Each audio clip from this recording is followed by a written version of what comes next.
Du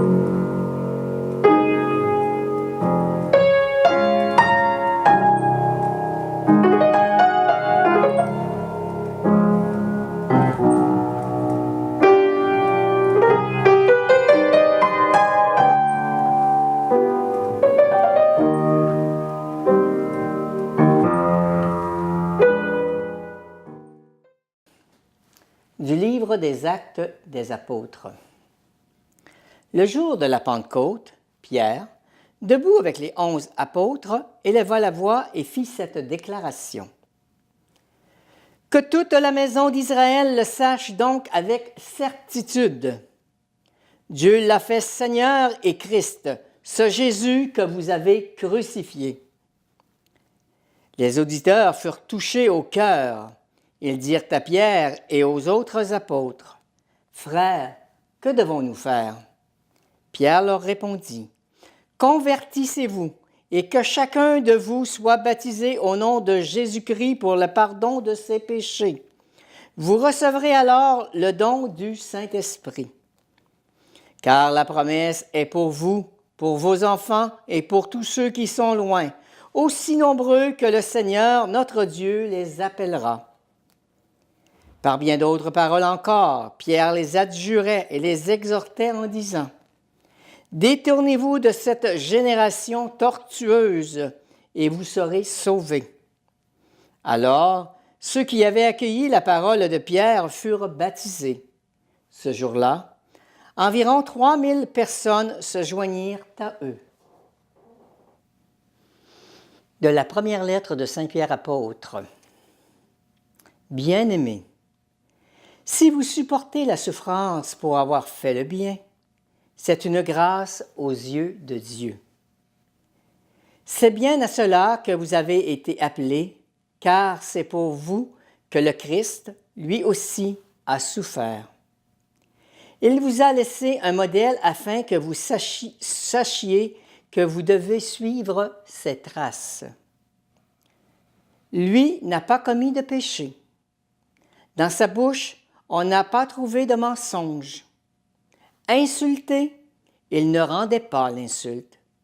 Dans la souffrance, il ne menaçait pas, mais il s'abandonnait.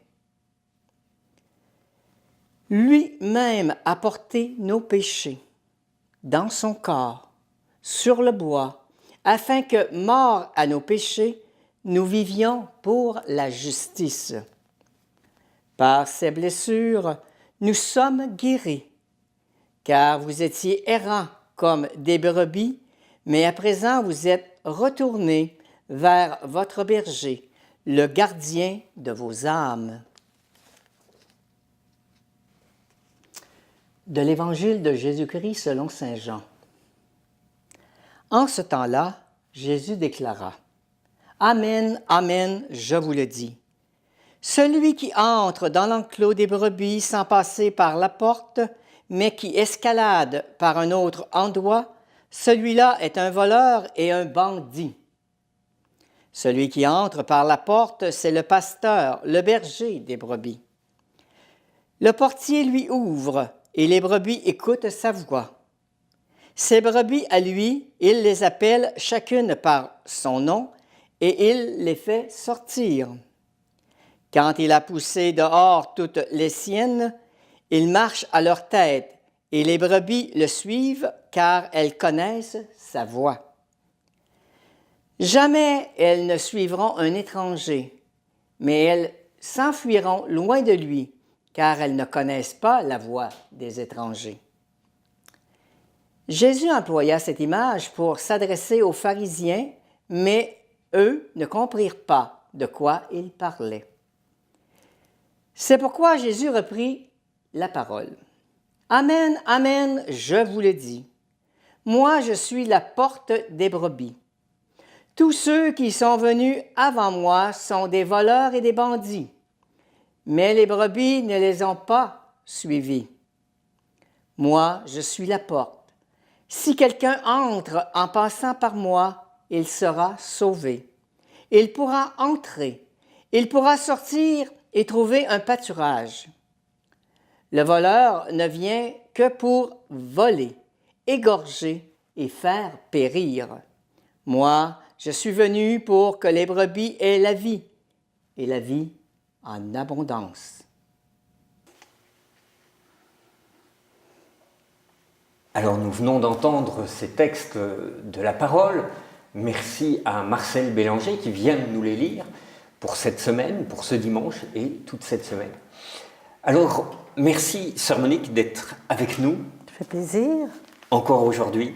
Oui. Pour plonger dans ces textes.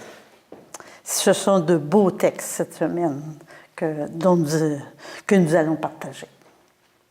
Alors justement, le premier texte, je ne sais pas si vous l'avez remarqué, mais le premier texte, ça commence justement où on commence tout de suite par parler de la Pentecôte. Alors là, on est plutôt après Pâques, et puis on parle de la Pentecôte. C'est quoi cette histoire? Oui, on parle tout de suite de la Pentecôte parce que l'Église a aménagé les fêtes et a aménagé les lectures aussi à chaque fête. Alors,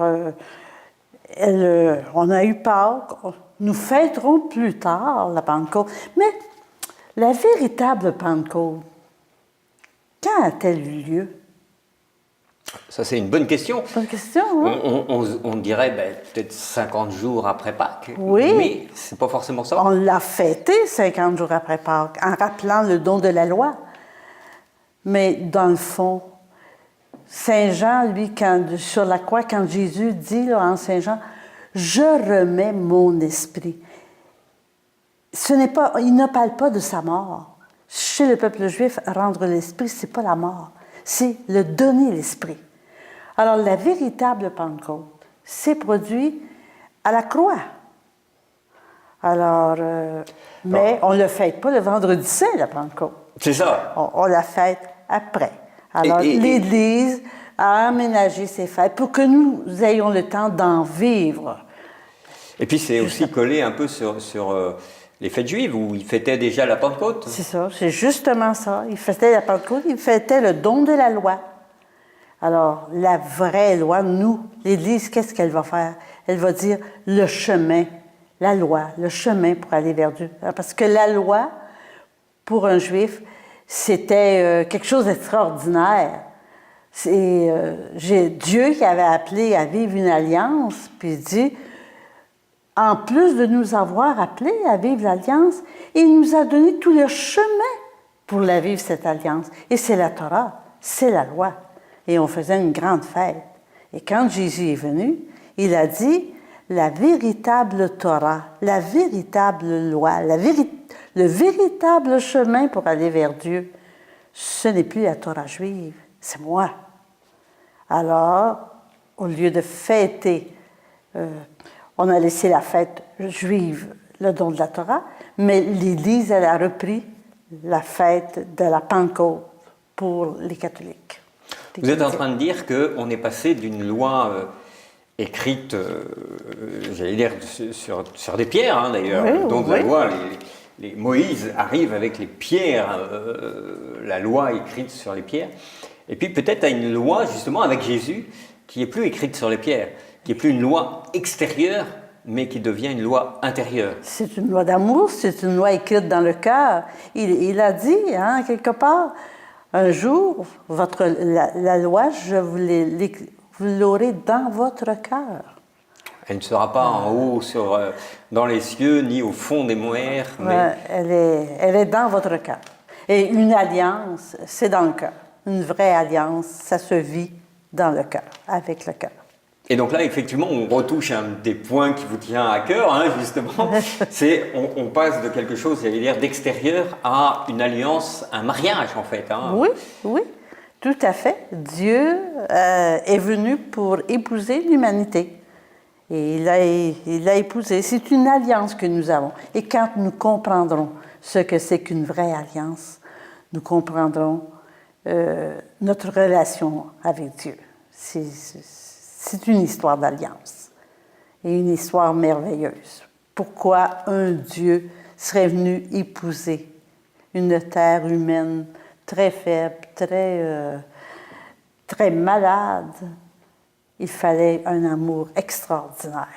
non seulement une terre, hein, mais chacun d'entre nous, hein, de manière quand je dis personnelle. l'humanité, hein, C'est ça. c'est l'humanité qui l'a épousé. Et puis chacun d'entre nous, hein, chacun d'entre nous. personnellement, Chacun d'entre nous. chacun Oui. dans son histoire, dans sa faiblesse, dans ses richesses, parce que on parle souvent des faiblesses, mais on a des richesses aussi. Oui, bien sûr. Et c'est comme ça.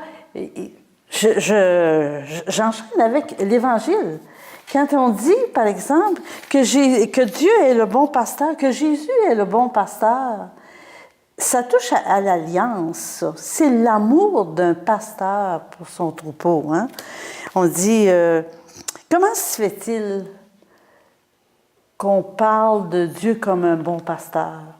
Parce que pour nous, un pasteur, en Amérique du Nord, il n'y a pas beaucoup de bergers, il n'y a pas beaucoup de pasteurs. C'est loin de nous. Mais pour le peuple juif, les pasteurs, c'était courant dans la vie quotidienne. Et ça l'est encore, hein. Il y a encore beaucoup de pasteurs, de gardiens de troupeaux qui... Et toute la Bible en parle. À partir de la Genèse jusqu'à l'Apocalypse, hein, on parlera de Jésus, de Dieu qui est pasteur. Je ne sais pas si je prends la Genèse, voyons, si je prends le livre de la Genèse, et c'est le début, ça, de la Bible. Alors, que va dire Jacob? Jacob va dire, et ça c'est un des pères de la foi, Jacob, et il va nous dire que le Dieu devant qui ont marché mes pères Abraham et Isaac, que le Dieu qui fut mon pasteur depuis que je vis jusqu'à maintenant. Et si on retourne à l'Apocalypse, qu'à la fin, à la fin de tout, Jacob, hein, c'est le troisième patriarche. Hein. Oui. Abraham, il les a nommés d'ailleurs, oui, Abraham, Isaac et Jacob. Hein, c'est vraiment les grandes figures. Il considérait déjà Dieu comme pasteur. Et dans l'Apocalypse, on dit « Car l'agneau qui se tient au milieu du trône sera leur pasteur et les conduira aux sources des eaux de la vie. » Alors, c'est amusant parce que c'est vraiment la toute fin, hein, c'est dans les derniers chapitres. C'est le dernier chapitre de l'Apocalypse, c'est le dernier chapitre. Alors, toute la Bible parle de Dieu bon pasteur, dans le fond. Alors, du commencement, aller jusqu'à la fin. Alors, c'est quoi un pasteur? Ah, c'est quoi un pasteur? Hein? C'est quoi un pasteur? Alors, Miché en parle d'un pasteur. Qu'est-ce que c'est qu'un pasteur? J'ai mis quelques points de repère. Et un pasteur, si je prends Miché, un prophète Miché, il dit à un moment donné, Miché, je vais aller bien. En ces jours-là, je veux rassembler les éclopés, rallier les égarés, celles que j'ai maltraitées, en parlant des brebis, des éloignés. Et il en parle au chapitre 7 surtout, lorsqu'il dit « Fais paître ton peuple sous ta houlette, le troupeau de ton héritage, qui demeure isolé dans les broussailles au milieu des vergers, puisse-t-il paître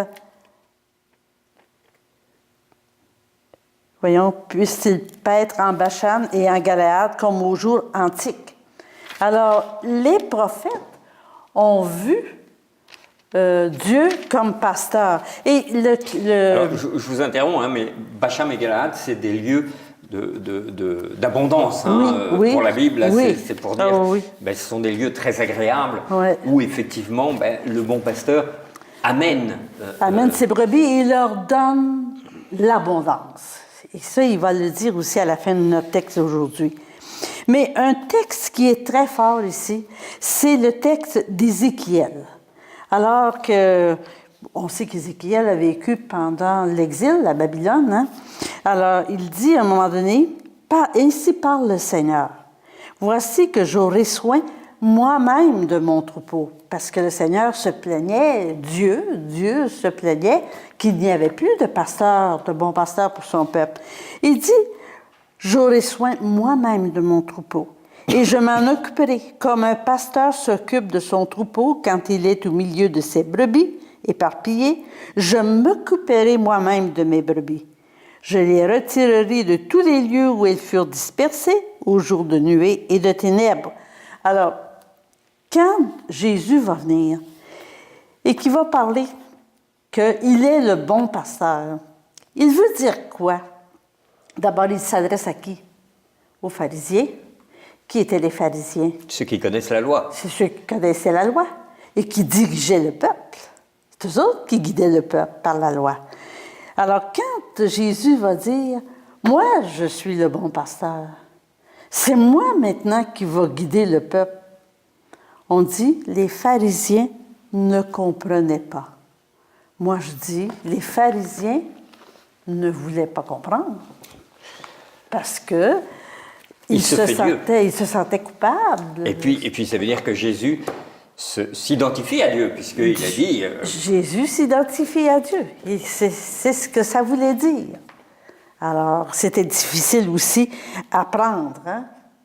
Pour un pharisien, c'était très difficile. Et Jésus annonce ça de façon très solennelle. Hein? À 2 endroits dans le texte, ce qui m'a frappé, c'est qu'il dit « Amen, Amen, je vous le dis ». Quand il dit ça, là, « Amen, Amen, je vous le dis ». Puis il le dit une autre fois dans le texte, « Amen, Amen, je vous le dis, je suis la porte des brebis ». Ça veut dire quoi? C'est très solennel. Écoutez-moi. C'est vrai, c'est la vérité. Amen, je vous le dis. Un peu comme les prophètes disaient quoi, nous autres? Ils disaient oracle du Seigneur. Hein? C'est ça. Ça vient de Dieu, oracle du Seigneur. Alors, il y a comme un engagement très... parce que même dans l'ensemble des évangiles, c'est pas courant. Il le dit 2 fois dans ce texte-là, mais c'est pas courant. C'est pas quelque chose qu'il va dire habituellement. Non, c'est vraiment très marqué. Oui. Pour souligner là vraiment de manière très intense. Le mot amen d'ailleurs veut dire solidité. Solidité, j'adhère aussi à ça. Je m'engage. Je m'engage, oui. Ah oui. Et puis, il a dit, hein, tous ceux qui sont venus à moi sont des voleurs et des bandits. Les brebis ne les ont pas écoutés. Ça ne devait pas être facile à prendre. Franchement, là, pour Jésus qui se dit bon pasteur. Il veut dire, je suis le Messie que vous attendez. Est-ce qu'on attendait ce Messie-là?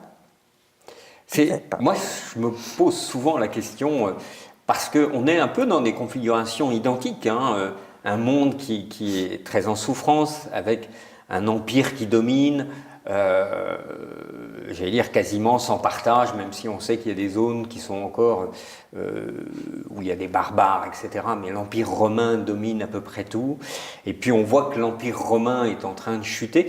Aujourd'hui, on est un peu dans cette configuration où il y a un empire, on va dire, qui domine, avec en face des forces hostiles. Et puis on voit bien que les choses ne sont pas comme elles ont pu être. On voit que on est plutôt à la fin certains parlent de fin de cycle, de fin de... Bon. Est-ce qu'aujourd'hui, si Jésus arrivait et on voyait quelqu'un qui est suivi comme ça, on se dirait, bah, attends, c'est une secte, c'est un gourou, c'est je sais pas quoi, écoute, va pas t'embarquer là-dedans. Puis, surtout avec les médias qu'on a aujourd'hui, avec les moyens qu'on a, on se dirait, c'est quoi cette histoire-là? Est-ce que nous-mêmes, on ne réagirait pas de la même manière Probablement. Probablement. Ouais. Qu'on réagirait de la même façon. C'est ça. C'est pas facile. Ça va pas de soi, parce que le peuple juif avait vécu l'Alliance de façon très, très, je dirais avec sincérité, de façon authentique aussi. Il voulait vraiment être heureux avec son Dieu. D'abord, dans la loi de Moïse, Moïse le dit dans le Deutéronome, hein, si vous suivez ma loi, si vous suivez mes commandements, vous aurez le bonheur. Si vous ne les suivez pas, vous aurez le malheur. Le peuple juif, il connaissait beaucoup mieux la Bible que nous, là, et il désirait la vivre. Les scribes aussi. Hein. Puis ils avaient un certain équilibre aussi. Oui. Comme aujourd'hui, on a un certain équilibre, même si c'est pas rose tous les jours, bah, oui. On arrive à tant qu'on arrive à remplir son assiette et puis on se dit, bah, bon an, mal an, ça va. Ouais. Est-ce que c'est pas aussi, j'allais dire, une mise en garde qu'on a à la fois d'ouvrir son esprit pour entendre la parole, Ouais. et en même temps de ne pas l'ouvrir à tout et n'importe quoi. C'est ça. Justement, Par rapport au bon pasteur, par d'écouter rapport- le bon pasteur. Écoutez le bon pasteur. Il a dit, hein, elles vont écouter ma voix. Alors, je pense que pour aujourd'hui, c'est important, ça. Ça nous donne, c'est presque notre mission, ça. Pour écouter une voix, il faut qu'elle soit proclamée. Si elle n'est pas proclamée, qui peut écouter? Alors, chaque chrétien a le devoir, a la mission, si tu veux, parce que par son baptême, on est prêtre, roi et... Prêtre, prophète et roi. Prophète et roi. Notre prophétisme s'inscrit un peu dans l'évangélisation aussi. Alors, il me semble que c'est une mission hein, que le Seigneur nous donne par cet évangile. Dire, ils entendront ma voix, mais qui va leur dire la parole? C'est nous. Ça ne vient pas comme ça. Là.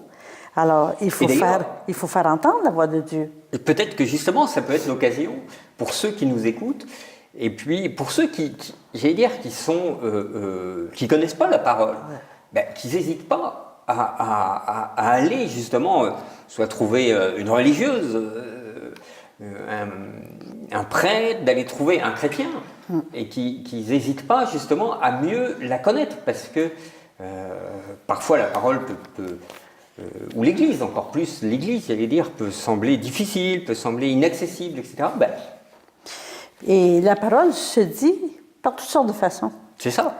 Et il y a la parole de Dieu, il y a la Bible, il y a la connaissance de la Bible. Je suis d'accord avec ça. Mais comment faire connaître la voix de Dieu? Par nos paroles à nous, oui, et par nos agirs aussi. Nos agirs, des fois, on dit ce que tu es parle plus fort hein, que ce que tu dis. D'ailleurs, beaucoup de missionnaires enseignent par l'exemple, Oui. On a à Amos d'ailleurs un missionnaire colombien Oui. qui est là, et sa spécificité, c'est par l'amitié. L'amitié, il est pasteur. Exactement. Il est pasteur. C'est vraiment ça, un pasteur. Et qu'est-ce qu'il fait le pasteur? Il dit, hein, le Seigneur ici, il dit, je suis venu, il est le bon pasteur, il est venu pour que les brebis aient la vie et la vie en abondance. Moi, je me dis, quand j'ai relu le psaume, on fait peut-être... Justement, je voulais vous amener au psaume, là, parce qu'il nous reste quelques minutes. Oui. Alors... C'était quoi un berger, un troupeau dans le temps, aujourd'hui et dans ce temps-là? Le troupeau, c'était la véritable richesse des gens. Et quand c'est notre seule richesse, notre vraie richesse, qu'est-ce qu'on fait? On fait attention à notre richesse. On la garde, on en prend soin. Le berger voulait que ses brebis soient bien. Alors, il leur donnait la nourriture qu'il fallait. Il les lavait, il les brossait, il dormait avec elles. Il était toujours avec ses brebis. Alors, on dit, quand Dieu dit « Je suis le berger », il veut dire quoi? Vous êtes ma vraie richesse. Et quand on pense à ça, que nous sommes, nous, la richesse de Dieu. Bien, c'est pas rien, ça, d'être la vraie richesse de Dieu. Dieu, comme le berger veillait sur ses brebis, qu'il était toujours avec ses brebis, alors Dieu, qu'est-ce qu'il fait? Il veille sur nous. Il est toujours avec nous. La vie, la nourriture, il la donne en abondance. Il prend soin de nous. Alors, moi, je me dis, c'est extraordinaire. Et puis j'adhère complètement à ce que vous venez de dire. Et les brebis ne sont pas toutes impeccables. On connaît la brebis égarée, hein, Oui. qui s'en va dans des chemins obscurs. Mais justement, c'est-à-dire que nous aussi, on est un peu comme ça. Parfois, on s'égare un peu, etc. Et au contraire, le berger prend soin de chacune. Elle n'a pas besoin d'avoir, j'allais dire, d'être conforme à je ne sais pas quoi d'ailleurs, parce qu'elles sont toutes différentes. Hein. Elles sont toutes différentes. Et il cherche la brebis égarée. Il la cherche. Et quand il la trouve, qu'est-ce qu'il fait? Il fête. Il la met sur son dos. Il la ramène à la maison. Et il fait la fête. J'ai retrouvé ma brebis. Ouais. Alors, c'est comme ça qu'il fait avec nous. Encore bien plus. Et si on comprenait ce Dieu qui nous aime à la folie, si on comprenait que nous sommes le trésor de Dieu, que nous sommes la richesse de Dieu, c'est incroyable. Comment on peut vivre avec cette notion-là dans le bonheur extraordinaire, dans une confiance, dans une espérance. Et puis en même temps, je vais revenir à ce qu'on disait hein, au tout début, bah peut-être de rentrer plus justement dans des épousailles, hein, dans une relation d'alliance. Oui. Parce que forcément, plus on va être dans cette alliance, bah, plus notre bonheur sera grand. Oui. C'est vraiment un cercle vertueux. Hein. Justement. Et c'est l'attente de Dieu aussi. Dieu nous attend toujours. Merci beaucoup. Ça me fait plaisir. Alors, bonne semaine à vous et à tous nos téléspectateurs. Merci à vous tous et à bientôt.